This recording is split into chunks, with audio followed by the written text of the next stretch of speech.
There's a squirrel. Boom! You see that squirrel?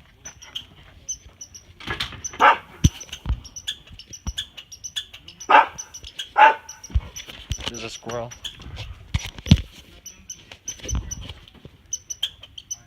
Hey boy. We're at the dollar store. We're back where we are. What? To grab them. Fuck off! Fuck off!